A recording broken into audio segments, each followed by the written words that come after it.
Hello, good morning everybody. Hope you're doing well. SanDisk jumped over 11% yesterday and is now one of the strongest performing names in the NAND and storage space sector. Since the spin-off from Western Digital, it's up hundreds of percent, a massive move. So the question is this justified or is it hype ahead of the fundamentals? So when I track names across semis and infrastructure, SanDisk stands out. It's outperformed nearly every peer.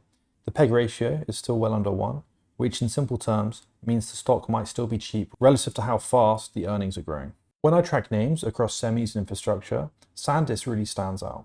It's outperformed nearly every peer. The PEG ratio is still very low also, well below 1, which in simple terms means the stock might be cheap relative to how fast the earnings are growing. So the company is a pure play NAND, flash and SSD manufacturer. They sell to 3 key segments: data centers, which are enterprise SSDs for hyperscalers; edge, which are OEM parts for PC, mobiles and VR; and consumer, which are branded storage products. NAND is actually the tech behind all flash storage, phones, data centers, AI rigs, and SanDisk's big shift towards enterprise SSDs is where the margins are stronger. Here's actually the latest quarter breakdown. You can see that edge is coming in at 1.39 billion, which is up 26% quarter on quarter. Consumer is only up 11% quarter on quarter, whereas data centers is also up 26% quarter on quarter. The CEO called this a new era, and that's exactly what it's looking like.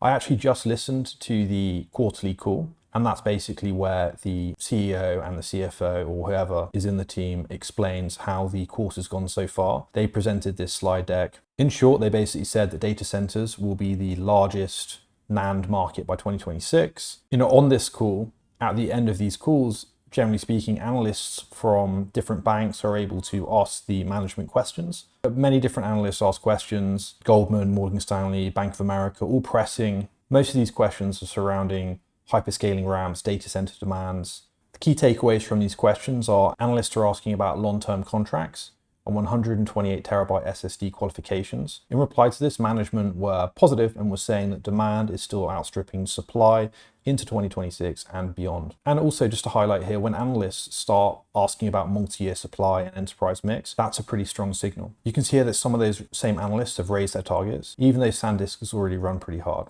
So you can see that the average target is around what it is trading at now, where the high end is 300 and low end is 220. Please also remember that these analysts won't necessarily always go out on a whim with their targets, so they can be a little bit conservative. So everyone, this is why I'm starting to build a position in SanDisk. It's a rare setup. Supply is relatively constrained, margins are inflecting, hyperscalers are real demand, and even after a big move, valuations still make sense. I'm sizing in gradually. If there's a pullback, I'll start to look at making bigger allocations, but this is a core watch list name for me now. Please guys, this is not financial advice. This is just for entertainment purposes. I hope you've enjoyed the video.